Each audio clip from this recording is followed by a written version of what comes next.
హరే కృష్ణ. అందరికీ కూడా భాగవత అమృతం కార్యక్రమానికి స్వాగతం అండి. కార్యక్రమం మొదలు పెట్టుకునే ముందు ప్రార్థనలు చేద్దాము. ఓం నమో భగవతే వాసుదేవాయ.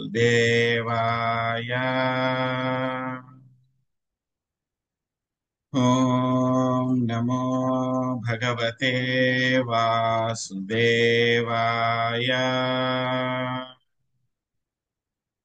ఓం నమో భగవతే వాసుదేవాయ.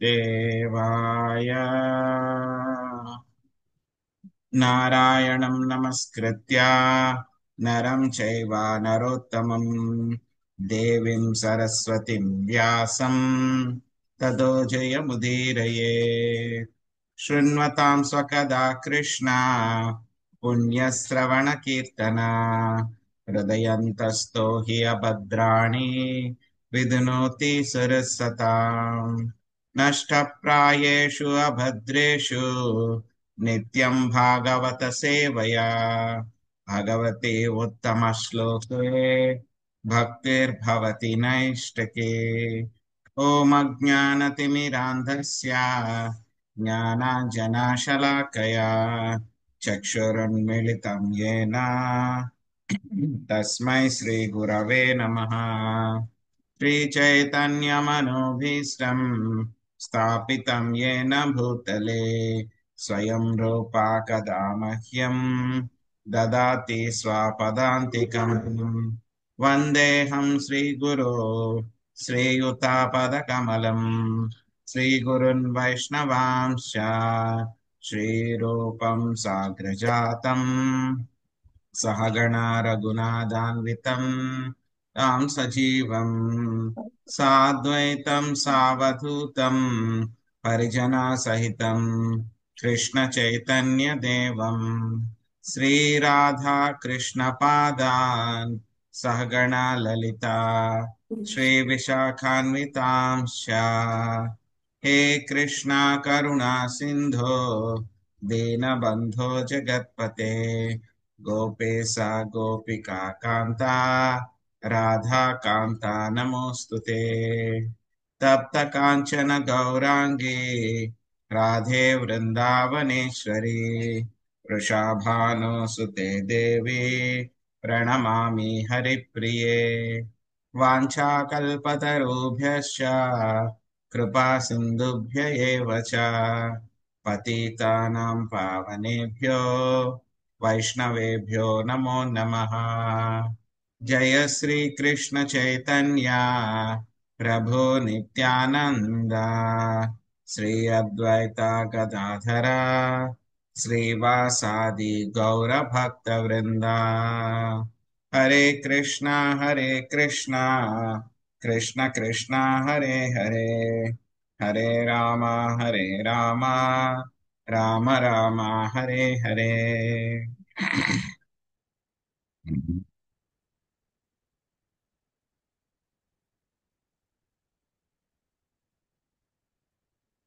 హరే కృష్ణ. సో ఈరోజు మనము శ్రీమద్ భాగవతము అష్టమ స్కందంలో 21వ అధ్యాయంలో వామన 18వ అధ్యాయాన్ని 18వ శ్లోకం నుంచి కంటిన్యూ చేద్దాము. సో ఈ యొక్క అధ్యాయం పేరు వామన దేవుడు బలి చక్రవర్తిని బంధించుట.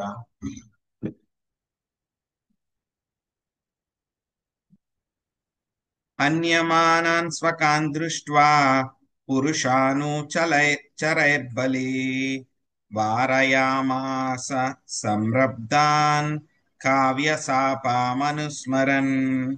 హే విప్రచిత్తే హే రాహో హేనేమో శ్రూయతాం వచః మా యుధ్యత్యా నివర్తధ్వం ననః కాలోయమర్ధకృత్. లక్ష్మీజీ మాతాజీ 2 శ్లోకాలు అనువాదం చదవండి. హరే కృష్ణ ప్రభుజీ, దండవత్ ప్రణామాలండి. అసుర సైన్యము విష్ణు యొక్క అనుచరులచే వధింపబడుటను కాంచినంతటా బలిచక్రవర్తి శుక్రాచార్యుడిచ్చిన శాపమును గుర్తుకు తెచ్చుకుని తన వారిని నివారించెను.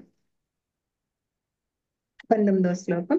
ఓ విప్రచిత్తి రాహు నేమి నా మాటలు విని వెంటనే యుద్ధమును నిలిపివేయుడు. ఏలైనా ప్రస్తుతము కాలము మనకు అనుకూలముగా లేదు. హరే కృష్ణ ప్రభుజీ, ధన్యవాదాలు. య ప్రభు సర్వభూతానాం సుఖ దుఃఖోపపత్తయే తం నాతివర్తింతు దైత్యాః పురుషైరీశ్వరః పుమాన్ येनो भवाय प्रागासी दभवायादिवौकसां स एवा भगवनाद्य वर्तते తద్విపర్యయం. మంజుల మాతాజీ 2 శ్లోకాలు అనువాదించండి. హరే కృష్ణ ప్రభుజీ. ఓ దైత్యులారా, సకల జీవులకు సుఖదుఖములను చేసేటి దేవదేవుని ఎవ్వరునూ పౌరుషముతో అతిక్రమింపజాలడు. భగవంతుని ప్రాతినిధ్యమగు కాలము పూర్వము మనకు అనుకూలమగును, దేవతలకు దేవతలకు ప్రతికూలముగాను ఉండేది. కానీ ఇదే కాలము ఇప్పుడు మనకు వ్యతిరేకముగానైనది. హరే కృష్ణ ప్రభుజీ. బలేన సచివైర్బుద్ధ్యా దుర్గౌర్మంత్రౌషధాదిభిः సామాధిభిరూపాయైశ్చ కాలం నాత్యేతి వై జనా భవద్భిర్నిర్జితా హ్యేతే బహుశోనుచరా హరే దైవేనర్ధైస్త్య ఏవాధ్య యుధి చిత్వా నదంతినః. భవానీ మాత చదవండి. హరే కృష్ణ ప్రభుజీ. బలము, మంత్రుల సలహా, బుద్ధి, రాజనీతి, దుర్గము, మంత్రములు, ఓషధులు మున్నగు ఏ ఉపాయముల చేతనైనను మనుజుడు భగవత్ ప్రతినిధియగు కాలమును అతిక్రమింపజాలడు. 23వ శ్లోకం. పూర్వము దైవ బలముచే మీరు విష్ణువు యొక్క పెక్కు అనుచరులను ఓడించిరి. కానీ ఆ అనుచరులే నేడు మనలను ఓడించి ఆనందంతో సింహనాదము చేయుచున్నారు. భాష్యము. జయాపజయములకు భగవద్గీత 5 కారణములు పేర్కొన్నది. ఆ 5 దైవము అత్యంత శక్తివంతమైనది. నచ దైవాత్ పరం బలం. విధి అనుకూలముగా ఉన్నందున పూర్వము తాను విజేతనై ఉంటిననడి రహస్యమును బలిచక్రవర్తి ఎరిగి ఉండింది. అదే దైవం ఇప్పుడు అనుకూలముగా లేనందున అతనికి విజయావకాశమే లేదు. అందువలన అతడు తెలివితో తన అనుచరులను యుద్ధమును నివారించెను. హరే కృష్ణ. ఏతాన్వయన్ విజేష్యామో యది దైవం ప్రసీదతే తస్మాత్ కాలం ప్రతీక్షధ్వం ఏనోర్థత్వాయ కల్పతే. శ్రీసుకం వాచ పత్యుర్నిగదితం శ్రుత్వా దైత్యదానవయూథపా రసాం నిర్వివిశురాజన్ విష్ణు పార్షద తాడితా. సుబ్రహ్మణ్య ప్రభుజీ చదవండి. హరే కృష్ణ ప్రభుజీ. దైవము అనుకూలించనిదే మనము విజయమును బడయజాలం కనుక వీరిని ఓడించుట సాధ్యమయ్యేది అనుకూలమగు సమయము కొరకు మరియు తప్పక వేచి ఉండవలేను. సుఖదేవ గోస్వామి పలికెను. రాజా, విష్ణు పార్షదులచే తరుమబడిన దైత్య దానవపతులు తమ ప్రభువగు బలియాజ్ఞను అనుసరించి రసాతలమున ప్రవేశించిరి. హరే కృష్ణ ప్రభుజీ. హరే కృష్ణ. మనము ఈ అధ్యాయంలో ఇంతకు ముందు చూసాం ఏ విధంగా ఎప్పుడైతే కనుక బలి మహారాజా ఆయన 3 అడుగుల భూమిని దానంగా ఇవ్వడం జరిగిందో వెంటనే ఆయన యొక్క శరీరాన్ని బాగా పెద్దగా పెంచేశారు.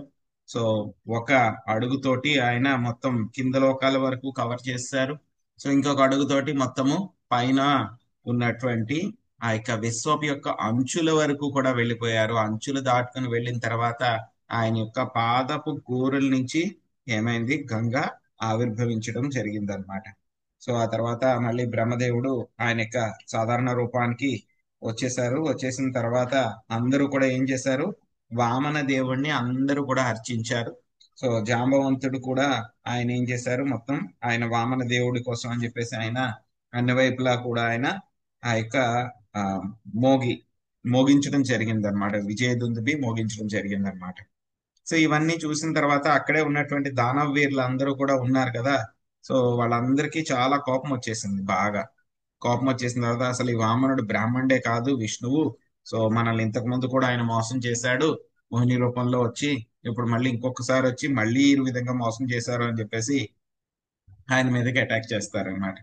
చేసిన తర్వాత అక్కడే ఉన్నటువంటి విష్ణు పార్షదులు ఎవరైతే ఉన్నారో వాళ్ళందరూ కూడా ఆ యొక్క దానవుల్ని ఆపేస్తారనమాట. నంద, సునంద, జయ, విజయ, గరుడ, జయంత వాళ్ళందరూ కూడా ఒక్కొక్కళ్ళు కూడా 10,000 మంది 10,000 ఏనుగుల బలం ఉందన్నమాట.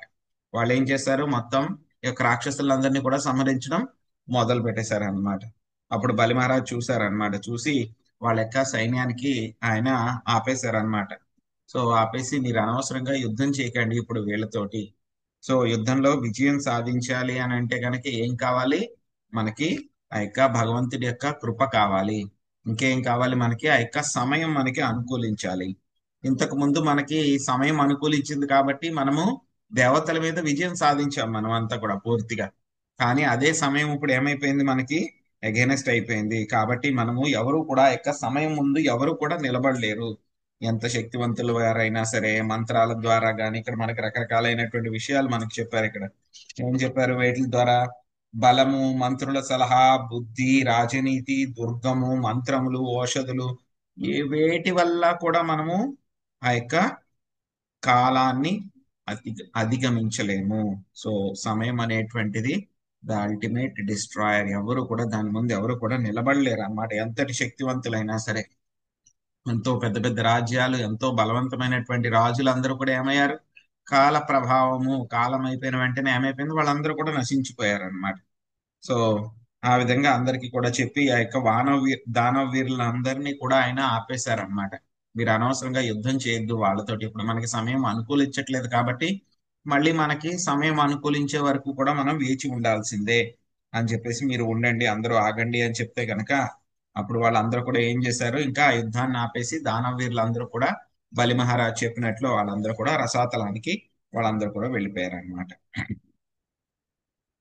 అదతార్క్ష్యస్సుతో జ్ఞాత్వా విరాట్ ప్రభూ చికీర్షితం బబందావారుణైపాసైర్ బలిం సూత్యేహ నిక్రతౌ.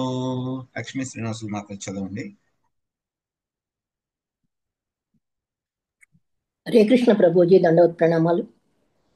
తదనంతరము యజ్ఞాంతమున సోమపాన దినమున పక్షిరాజగు గరుడు తన ప్రభు యొక్క అభీష్టము నెరిగినవాడై బలిని వరుణ పాశముతో బంధించెను. భాష్యము. భగవంతుని నిత్య సహచరుడు గరుడు ఆ దేవదేవుని ఆంతరంగిక కోరికను చక్కగా నెరుగును.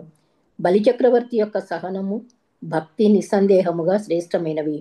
ఆ మహనీయుని యొక్క గొప్ప సహనమును సమస్త విశ్వమునకు చూపుటకే గరుడు అతనిని బంధించను. హరే కృష్ణ ప్రభుజీ. హరే కృష్ణ. సో ఒక్కొక్కసారి ఏం చేస్తారంటే గనక స్వామి తన యొక్క భక్తులని కొంచెం చిన్న చిన్న ఇబ్బందులు కలగజేస్తారనమాట. సో ఆ ఇబ్బందులు కలగజేయడం మూలంగా ఏమవుతుంది, ఆ భక్తులకు ఉన్నటువంటి గొప్ప లక్షణాలు ఏంటి అనేటువంటివి ఆయనకు ఆల్రెడీ అంతకు ముందే తెలుసు. కానీ ఎవరికి తెలీదు, మనలాంటి వాళ్ళకి, సామాన్యులకి, ప్రపంచానికి తెలియదు అనమాట. వాటిని అన్నిటినీ కూడా తెలియపరచడానికి ఏం చేస్తారు, భక్తుడికి ఒక చిన్న పరీక్ష పెడతారనమాట. ఆ పరీక్షలో ఎలాగైనా సరే భక్తుడు ఉత్తీర్ణుడవుతాడు. ఉత్తీర్ణుడు అవడమే కాకుండా ఆ యొక్క భక్తుడి యొక్క గొప్పతనం మొత్తం ప్రపంచానికి అంతటికీ కూడా తెలుస్తుంది అనమాట. అదేవిధంగా ఇక్కడ బలి మహారాజు యొక్క ఆత్మ నివేదనానికి ఆయన ఆచార్యుడు ఆయన. సో ఇప్పుడు ఆయన యొక్క ఆత్మ నివేదనానికి ఏ విధంగా ఆచార్యుడు, ఏ విధంగా ఆయన ఆత్మ నివేదనం చేయగలిగారు, ఆయన పూర్తిగా ఏ విధంగా శరణాగతుడు అనేటువంటి విషయం మొత్తం ప్రపంచానికి అంతటికీ కూడా తెలియచేయడానికి స్వామి ఏం చేస్తారు, గరుడ ద్వారా ఏం చేశారు, బలి మహారాజుని వరుణ పాశాలతోటి బంధించడం జరిగిందనమాట. తర్వాత ఏం జరిగిందో చూద్దాం. ఆహాకారో మహానాసీ ద్రోదస్యోదసతో దిశం నిగృహ్యమాణే సురపతౌ విష్ణునా ప్రభవిష్ణునా తంబద్ధం వారుణైపాసైర్ భగవానాహ వామనః నష్టశ్రియం స్థిర ప్రజ్ఞా ముదారాయశ సంనృపః సుభరత్న మాతజీ మీరు 2 శ్లోకాలు అనువాదం చదవండి. ప్రభావతి మాతజీ మీరు భాష్యం చదవండి. హరే కృష్ణ. బలిచక్రవర్తి ఆ విధముగా పరమశక్తిమంతుడగు విష్ణువుచే బంధింపబడి అంతటా విశ్వమందలి ఊర్ధ్వ అధో లోకములలో సమస్త దిక్కుల యందు గొప్ప ఆహాకారములు చెలరేగెను. రాజా పరమోదారుడు సుప్రసిద్ధుడు తనచే వర్ణపాశబద్ధుడు నగు బలిచక్రవర్తితో వామనదేవుడు పిదప ఇట్లు పలికెను. బలి శరీర కాంతి కోల్పోయి యున్నను స్థిర నిశ్చయుడై ఉండెను. హరే కృష్ణ.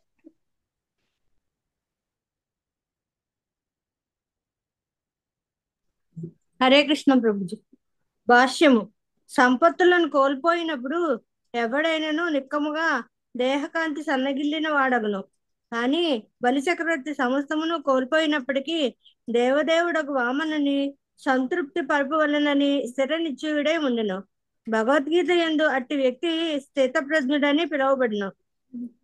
మాయచే ఎన్ని కష్టములు అవరోధములు కలిగినప్పటికీ విశుద్ధ భక్తుడు భగవత్ సేవ నుండి ఎన్నడనూ వైదొలగడు. సాధారణముగా ఐశ్వర్యవంతులు సంపన్నులు అయిన జనులు సుప్రసిద్ధులై ఉండురు. కానీ ఇతడు బలిచక్రవర్తి తన ఐశ్వర్యమునంతటినీ కోల్పోయి శాశ్వత కీర్తిని బడసెను. తన భక్తుల ఏడా భగవానుని విశేషానుగ్రహమిదియే.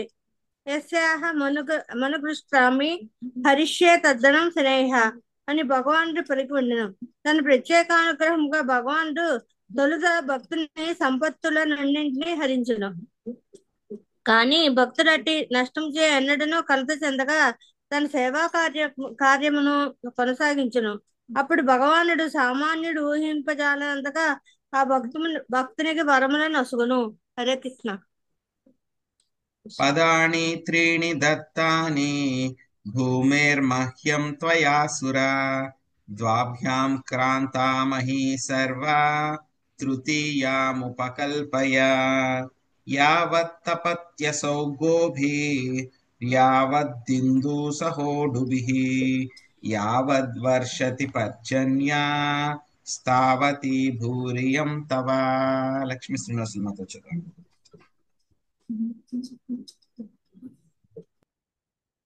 హరే కృష్ణ. నేను చదివినాను ప్రభుజీ, మళ్ళా చదవమంటారా? చంద్రమాత చదవండి. హరే కృష్ణ ప్రభుజీ. దండవత్ ప్రణామాలు. దైత్యరాజా, నాకు 3 అడుగుల నేల నిచ్చదని ప్రతిజ్ఞ చేసి ఉంటుంది. కానీ 2 అడుగులతోనే నేను సమస్త విషమును ఆక్రమించుతాను. ఇక నా 3వ అడుగు నేను ఎచ్చట ఉంచవలనో ఇప్పుడు ఆలోచింపము. సూర్యుడు ప్రకాశించినంత మేరకు నక్షత్ర సహితంగా చంద్రుడు కాంతిని ప్రసరించినంత మేరకు మేఘములను వర్షములను కురిగినంత మేరకు ధరణి అంతయు నీ ఆధీనంలోనే ఉన్నది. హరే కృష్ణ ప్రభుజీ. పదైకేనామయాక్రాంతో భూర్లోకఖం దిశస్తనో స్వర్లోకస్తే ద్వితీయేన పశ్యతస్తే స్వమాత్మన. స్వప్నమాత చదవండి. హరే కృష్ణ ప్రభు. దీనిలో ఒక్క పాదముతో నేను భూలోకమును, నా శరీరముతో ఆకాశమును, సమస్త దిక్కులను ఆక్రమించి తిని, పిదప నీ ఎదుటనే 2వ అడుగుతో ఊర్ధ్వలోకములను ఆక్రమించి తిని. భాష్యము. వేదవర్ణనను బట్టి గ్రహములు తూర్పు నుండి పడమర వైపుకు చరించును. సూర్యుడు, చంద్రుడు, ఇతర 5 గ్రహములు అంగారకుడు, బృహస్పతి మున్నగునవి ఒకదానిపై ఒకటి తమ కక్షలలో నెలకొని ఉండును. అయినను వామన దేవుడు తన శరీరమును విస్తరించి తన పాదమును చాచి సమస్త లోకములను ఆక్రమించెను. హరే కృష్ణ. ప్రతిశ్రుతామధాతుస్తే నిరయే వాసయిష్యతే దిశత్వం నిరయం తస్మా గురుణా చానుమోదితః. శశికళ మాత చదవండి. హరే కృష్ణ ప్రభుజీ. ప్రతిజ్ఞ అనుసరించి నీవు దానం ఇవ్వజాలకపోయిన కారణమున నరకవాసమే నీకు చెప్పబడినది. అందువలన నీ గురువు శుక్రాచార్యుని ఆదేశం ప్రకారము ఇప్పుడు పాతాళమును ప్రవేశించి అచ్చట వసింపు. భాష్యం. నారాయణ పరా సర్వే నాకు తచ్చిన బిభత్యది స్వర్గ పవర్గ నర్గ కేష్వపి తుల్యార్థ దర్శినః. దేవదేవుడగు నారాయణ్ణి ఏకాంత భక్తిలో నెలకొనిన భక్తులు జీవితమునందలి ఎట్టి పరిస్థితిని భయపడరు. కేవలం భగవత్ సేవ ఎందే అభిరుచి కలిగిన వారు కనుక వారికి స్వర్గము, మోక్షము, నరకము అన్నీను ఒకటే అని చెప్పబడినది. భాగవతం 6.17.28లో నారాయణి సేవలో నెలకొన్న భక్తుడు సదా సమత్వ స్థితిలో నెలకొని ఉండును. అతడు వాస్తవమునకు దివ్య జీవనమును గడుపుచుండును. అతడు నరకమునకు గాని స్వర్గమునకు గాని వెడలినట్లు కనిపించినను ఆ రెండు చోట్లను నివసింపక సదా వైకుంఠమంది విరాజమానుడై ఉండును. సగుణాన్ సమతీతైతాన్ బ్రహ్మభూయాయ కల్పతే. బలిచక్రవర్తి ఎంతటి సహనశీలుడో సమస్త విశ్వమునకు చూపుట కొరకు వామనదేవుడు అతన్ని నరకమునకు పొమ్మని పలికెను. అట్టి భగవత్ ఆజ్ఞను శిరసావహించుటకు బలి సంకోచింపలేదు. భక్తుడెన్నెన్నో ఒంటరివాడు కాడు. నిజమునకు ప్రతి ఒక్కడు భగవంతునితో కలిసి జీవించుచున్నను భక్తుడు మాత్రం భగవత్ సేవలో నెలకొని ఉన్న కారణమున వాస్తవమునకు ఎటువంటి భౌతిక పరిస్థితి ఎందును నిలవబోడు. కీట జన్మ ఆహో యదా తూయా దాస అని భక్తి వినోద ఠాకూర్లు పలికింది. భక్తుల సాంగత్యమున తుచ్చమైన కీటక జన్మ కొరకై ఆయన ప్రార్థించింది. భక్తులు ఎల్లప్పుడూ భగవత్ సేవలో నెలకొని ఉండు కనుక వారితో పాటు నివసించేవాడు కూడా వైకుంఠమంది నిలిచి ఉండు. హరే కృష్ణ ప్రభు. హరే కృష్ణ. సో ఎప్పుడైతే కనుక గరుడు వరుణ పాశాలతోటి బలి మహారాజుని బంధించడం జరిగిందన్నమాట. ఎందుకంటే ఆయనకి స్వామి యొక్క ఇంటెన్షన్, ఆయనకు ఉద్దేశం తెలుసు కాబట్టి, వామన దేవుడి యొక్క ఉద్దేశం తెలుసు కాబట్టి ఆయన ఆ విధంగా చేశారు. ఎప్పుడైతే ఈ విధంగా బలి మహారాజుని బంధించారో అక్కడ దేవతలు, అదేవిధంగా కింద లోకాల్లో ఉన్నటువంటి వాళ్ళందరూ కూడా చూస్తున్నారు. వాళ్ళందరూ కూడా సో అన్ని చోట్ల కూడా ఇలా తెలిసింది వాళ్ళందరికీ కూడా, వామన దేవుడు బలి మహారాజుని ఆయన బంధించేశారు అని చెప్పి తెలిసి వాళ్ళందరూ కూడా అన్ని చోట్ల కూడా హాహాకారాలు మొత్తం అన్ని కూడా వచ్చేసినాయి అన్నమాట. అప్పుడు వామన దేవుడు బలి మహారాజు తోటి మాట్లాడుతున్నారు అన్నమాట. సో ఏం చెప్తున్నారు అని అంటే కనుక, నువ్వు చాలా గొప్పవాడివి, చాలా కీర్తి కలిగినటువంటి వాడివి, కానీ ఏమైంది ఇప్పుడు నీ యొక్క సంపదలన్నింటినీ కూడా నువ్వు కోల్పోయావు. సంపదలన్నింటినీ కూడా కోల్పోయావు నువ్వు. ఏం చెప్తున్నారు మనకి 28వ శ్లోకం ఒకసారి మళ్ళీ చూద్దాం. సో ఆ వర్ణపాశబద్ధుడైనటువంటి బలి మహారాజ్ తోటి వామన దేవుడు ఈ విధంగా చెప్తున్నారు అనమాట. సో బలి మహారాజ్ యొక్క శరీర కాంతి అంతా కూడా తగ్గిపోయింది అనమాట. అయినా సరే ఆయన ఎలా ఉన్నాడు, ఆయన చాలా స్థిర చిత్తంతో ఉన్నాడు అనమాట. సో ఆయన ఏమి కూడా సో మొత్తం ఉన్నదంతా కూడా మీకే ఇచ్చేసాను కదండి, 2 అడుగులు కూడాను, ఇంకా 3వ అడుగు గురించి వదిలేయండి అని చెప్పి ఏమీ అడగట్లేదు బలి మహారాజ్ ఆయన. సో ఆయన 2 అడుగులతో మొత్తం అంతా కూడా తీసేసుకున్నారు, నా దగ్గర ఇంకేమీ లేదు అని చెప్పి ఆయన ఏం చెప్పట్లేదు. ఆయన ఇప్పటికీ కూడా ఆయన ఎలా ఉన్నారు, ఆయన దృఢ నిశ్చయంతో ఉన్నారు. ఏం దృఢ నిశ్చయము? వామన దేవుడికి నేను 3 అడుగుల నేల ఇస్తాను అని చెప్పాను, నేను 2 ఇవ్వగలిగాను, 3వది కూడా ఇవ్వాలి నేను, అది ఎలాగైనా ఇచ్చి తీరాలి, ఎలా ఇవ్వాలో నాకు తెలియదు కానీ ఇచ్చి తీరాలి, ఇవ్వడం కోసం నేను ఇప్పటికీ కూడా వచనబద్ధుడని నేను అంటే కనుక ఇంకా నేను రుణగ్రస్తుడని అని చెప్పేసి ఆయన ఇప్పటికీ కూడా దృఢ నిశ్చయంతో ఉన్నారు, ఎలాగ నేను ఇవ్వాలి అని చెప్పేసి అన్నాడు. సో ఇక్కడ చూస్తే కనుక చాలా మంది ధనం ఉన్నటువంటి వాళ్ళు చాలా మంది ఉంటారు. ఎందుకంటే కనుక స్వామి యొక్క 6 సంపదల్లో ఏంటి, ఐశ్వర్యం కూడా ఒకటి. కొంత ధనం ఉన్నా సరే వాళ్ళందరూ ఎలా ఉంటారు, చాలా ఫేమస్ అయిపోతారు వాళ్ళందరూ కూడా. సో కానీ ఎప్పుడైతే కనుక వాళ్ళ ధనాన్ని కోల్పోయారు అనుకోండి, వాళ్ళకి ఏమవుతుంది, వాళ్ళకున్న కీర్తి ప్రతిష్టలన్నీ కూడా పోతాయి. కానీ ఇక్కడ ఏమైంది, బలి మహారాజు ఆయనకున్న మొత్తం సంపదలు అన్నింటినీ కూడా ఆయన పోగొట్టుకున్నారు. ఇక్కడేంటి, మామూలుగా సంపాదించుకుంటే కనుక ఫేమస్ అవుతారు ఎవరైనా సరే, కానీ ఇక్కడ బలి మహారాజు ఏంటి, ఆయన పోగొట్టుకుని ఆయన ఫేమస్ అయిపోయారు అనమాట. అది స్వామి యొక్క కరుణ అనమాట ఇక్కడ. సో ఒక శుద్ధ భక్తుడు ఎవరైనా సరే ఇటువంటి ఎన్ని అవరాధాలు వచ్చినా సరే ఎప్పుడు కూడా ఆయన స్వామి యొక్క సేవను ఎప్పుడు కూడా వదిలిపెట్టాడు అనమాట. ఇటువంటి వాళ్ళని ఏమంటారు మనకి భగవద్గీతలో, స్థితప్రజ్ఞుడు గురించి చాలా చెప్తారు మనకి డిస్కషన్.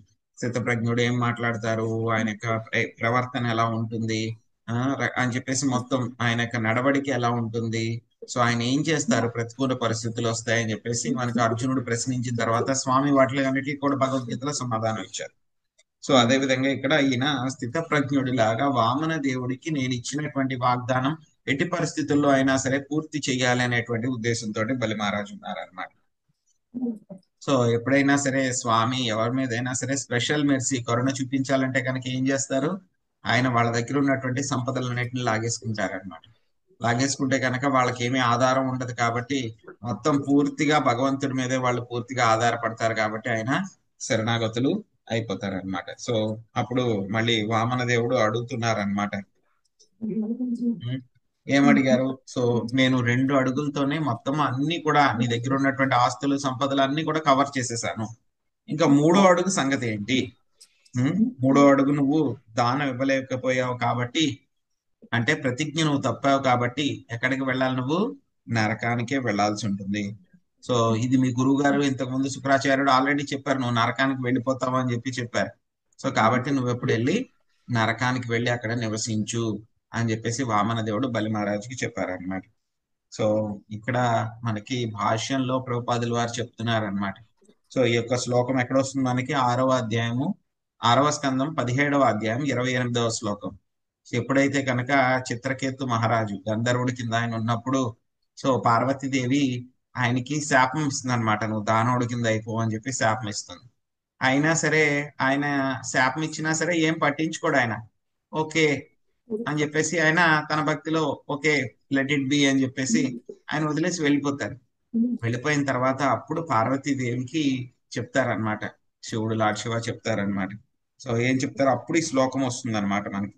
నారాయణ పరా సర్వే నాకు తశ్చన బిభ్యతి స్వర్గాపవర్గ నరకేశ్వా పితుల్యార్థ దర్శినః. సో నారాయణుడి ఏకాంత భక్తిలో నెలకొనిన భక్తులు జీవితమందలి ఎట్టి పరిస్థితికిను భయపడరు. కేవలము భగవత్ సేవ యందు అభిరుచి కలిగిన వారు కనుక వారికి స్వర్గము మోక్షము నరకము అన్ని కూడా ఒక్కటే అని చెప్తున్నారు.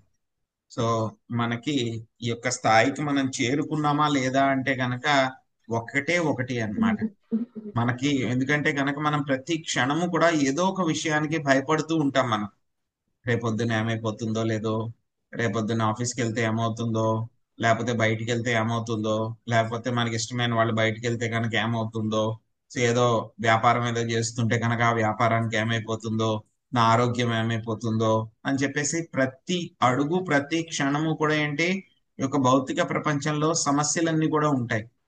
మనకి భయం కూడా ఉంటుంది, ఎప్పుడు కూడా ప్రతి దానికి కూడా మనం భయపడుతూ ఉంటాం. కానీ ఎప్పుడైతే గనక మనం నారాయణ పరాసర్వే అయితే గనక ఏమవుతుంది, మనకి మొట్టమొదట కలిగేటువంటిది ఏమిటి? ఆ భయం. అంటే గనక భయం అనేటువంటిదే ఉండదు, భయం పూర్తిగా పోతుంది అన్నమాట. ఇదే ఆ భయాన్ని దేవహూతి మాతకు కూడా ఇస్తాను అని చెప్పి చెప్తారనమాట. సో కానీ ఆవిడ తర్వాత ఫస్ట్ లో తీసుకోదు ఆవిడ, తర్వాత మళ్ళీ అది కావాలి అని చెప్పి కర్దమ మునిని ఆవిడ అడుగుతుంది అనమాట. సో ఆ తర్వాత అదే విషయం ఇక్కడ కూడా చెప్తున్నారనమాట. ఈ యొక్క భక్తులు ఎప్పుడు కూడా ఏంటి, ఎటువంటి పరిస్థితి కూడా భయపడరు. వాళ్ళు నరకానికి వెళ్ళినా స్వర్గానికి వెళ్ళినా మోక్షం పొందినా ఎప్పుడు కూడా వాళ్ళకి భయం అనేటువంటిదే ఉండదు. సో అదే విషయాన్ని ఇక్కడ చెప్తున్నారు. ఇక్కడ బలి మహారాజును కూడా నువ్వు నరకానికి వెళ్ళు అంటే కనుక ఆయన కూడా భయమే ఉండదు. ఎందుకంటే కనుక ఆయన ఆల్రెడీ ఆ యొక్క అభయం అనేటువంటి స్థాయికి ఆయన వెళ్ళిపోయాడు అనమాట. అందుకని ఆయనకి ఎటువంటి భయము కూడా ఉండదన్నమాట. వృధా మనోరథస్తస్య దూర స్వర్గాపతత్యధ ప్రతిశ్రుతా తస్య దానేన యోర్ధినం విప్రలంబతే విప్రలబ్ధో దదామీతి త్వహాయం చాడ్యమానినా తద్వల్లీకా ఫలం భుంక్త్వా నిరయం కతిచిత్ సమా. రాధమ్మ మాతాజీ 2 శ్లోకాలు అనువాదం చదవండి. ఆ తర్వాత లక్ష్మీ నాగేశ్వరి మాతాజీ మీరు 34వ శ్లోకం భాష్యం చదవండి. ఇచ్చిన పిమ్మట యాజకునికి సక్రమంగా దానమివ్వని వాడు స్వర్గమును పొందుట లేదా అభీష్ట సిద్ధిని బలేట అడిగి నిశ్చయముగా నరకమున గోలు. ఐశ్వర్య గర్వంచే నీవు నాకు భూమిని ఇచ్చేదనని వాగ్దానం చేసినను దాన్ని నెరవేర్చజాలకపోయేటివి. నీ వచనము అసత్యమైనది కనుక కొన్ని సంవత్సరములు నరకవాసమును అనుభవించు. హరే కృష్ణ. Thank you Prabhuji. హరే కృష్ణ ప్రభుజీ దండకండి. భాష నేను గొప్ప ధనవంతుడను, నాకు అపారమగు సంపదలున్నవి అనేది గర్వపూరితమగు ఆలోచన లౌకిక జీవనము యొక్క మరొక పారస్వము వంటిది. సమస్తము దేవదేవుని చెందినదే. నిజమునకు ఎవడును దేనిని కలిగి లేడు. యథార్థం ఇదియే. ఈశావాస్యమిదం సర్వం యథేచ్ఛం జగత్యం జగత్. బలి చక్రవర్తి నిస్సందేహముగా భాగవతుడే. కాని గతమున అతనికి మిథ్యా గర్వము వలన కొంత అపార్థం ఉండెను. భగవత్ సంకల్పముచే అతడిప్పుడు నరకమున కేగవలసి వచ్చెను. అయినను భగవద్ఆజ్ఞ చే అచ్చటకు వెడలినందున స్వర్గములో కన్నను ఎక్కువ వైభవహేతముగా అతడు ఆ స్థానమును జీవించను. భక్తుడు సేవలో నెలకొనిన వాడే సదా భగవంతునితోనే కలిసి జీవించును. అందువలన అతడు స్వర్గ నరక వాసులకు అతీతుడై ఉండును. శ్రీమద్ భాగవతమునంది వామన దేవుడు బలి చక్రవర్తి బంధించుటాను అష్టమ స్కందములోని 21వ అధ్యాయమునకు భక్తి వేదాంత భాషము సమాప్తం. హరే కృష్ణ హరే కృష్ణ హరే హరే కృష్ణ కృష్ణ కృష్ణ కృష్ణ కృష్ణ హరే కృష్ణ హరే హరే హరే హరే హరే రామ హరే రామ హరే రామ హరే హరే. సో ఇక్కడ వామన దేవుడు మళ్ళీ చెప్తున్నారనమాట. ఎవరైనా సరే ఒక యాచకుడికి దానం ఇచ్చిన తర్వాత సక్రమంగా దానం ఇవ్వలేకపోతే కనుక వాడు స్వర్గాన్ని పొందడము అభీష్ట సిద్ధిని పొందడం కాదు కదా, వాడు నరకానికి వెళ్ళిపోతాడు. వాడు నరకం దొరుకుతుంది. నువ్వేం చేసావు? నాకు ఐశ్వర్య గర్వంతో నాకు 3 అడుగులు నేల అడిగినప్పుడు, అయ్యో 3 అడుగులేనా, ఇంకేమైనా అడుగు, నేను ఇంకా చాలా ఇవ్వగలను అని చెప్పేసి నాకు ఐశ్వర్య గర్వంతో నువ్వు నన్ను వాగ్దానం చేశావు. కానీ నేను మాత్రం 3 అడుగులే అడిగాను. కానీ ఏమైంది? ఇప్పుడు వాటిలో నువ్వు ఇచ్చినటువంటి మాట ఏమైపోయింది? ఇప్పుడు అసత్యం అయిపోయింది. కాబట్టి నువ్వు వెళ్ళి ఇప్పుడు కొన్ని సంవత్సరాలు ఆ యొక్క నరకంలో నువ్వు నివసించవలసి ఉంటుంది అని చెప్పేసి ఇక్కడ వామన దేవుడు చెప్పారనమాట.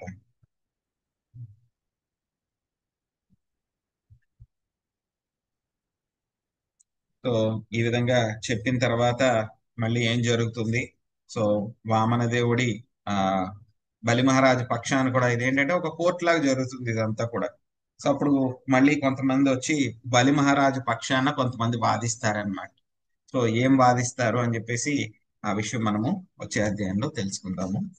సో 22వ అధ్యాయము బలి చక్రవర్తి ఆత్మ సమర్పణము అనేటువంటి ఒక అధ్యాయము.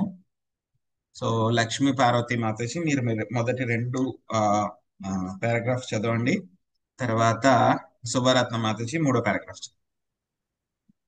హరే కృష్ణ. బలి చక్రవర్తి ఆత్మ సమర్పణము.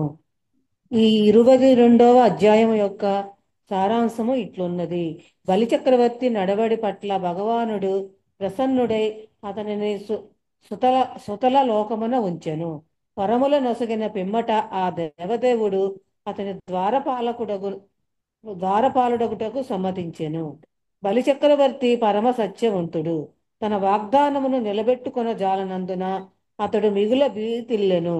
ఏలైనగా సత్యసంధత లోపించినవాడు సంఘ దృష్టిలో అల్పుడగునని అతడెరిగి ఉండెను. మహానీయుడగు వ్యక్తి నరకవాస క్లేశమునైనను అనుభవించును గాని సత్యమార్గమున వీడుట వలన కలిగడి అపవాదులకు మిగులు భీతి చెందెను. వామనదేవుడు వసగిన శిక్షను బలి పరమానందముతో అంగీకరించెను. విష్ణువు పట్ల వైరముతో యోగుల కన్నను మహోన్నత పదమును సాధించిన అసురులు అతని వంశమును పలువురు ఉన్నారు.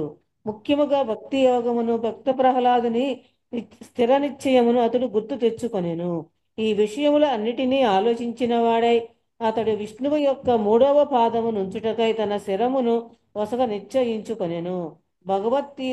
భగవత్ ప్రత్యార్థము మహనీయులు తమ బాంధవ్యములను సంపదలను త్యాగమనొచ్చుటను కూడా అతడు తలపోసెను. నిజమునకు అట్టివారు భగవత్ ప్రత్యార్థము తమ జీవితముల నయను త్యాగమనొచ్చి భగవత్ సేవకులవుదురు. ఈ ప్రకారము పూర్వ ఆచార్యులను భక్తులను అనుసరించిన వాడే బలి తాను కృతార్థుడైనట్లు తలంచెను. హరే కృష్ణ. ధన్యవాదాలు. శుభరత్న మాతాజీ. శాంతి మాత హరే కృష్ణ చదవండి ప్రభుజీ. చదవండి. హరే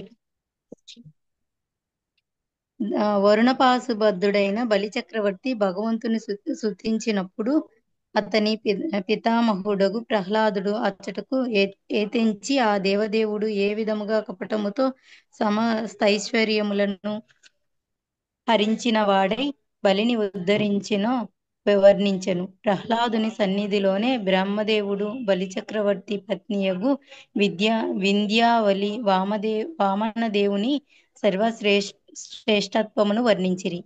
బలి తన సర్వస్వమును సమర్పణ చేసెను కనుక అతనికి విముక్తి కలిగించమని పిదప వారందరూ భగవంతుని ప్రార్థించిరి. ఆ భగవంతుని ఐశ్వర్యములు ఎట్లు ప్రమాదకరమగునో భక్తుని ఐశ్వర్యము ఎట్లు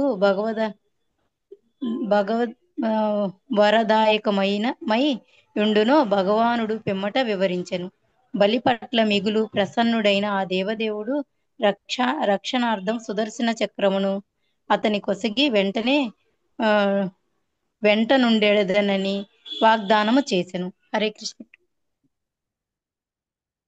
శ్రీ సుఖం వాచ ఏవం విప్రాకృతో రాజన్ బలిర్భగవతాసురః విద్యమానోప్యభిన్నాత్మా ప్రత్యాహ విక్లవం వచః. ఒక నిమిషం.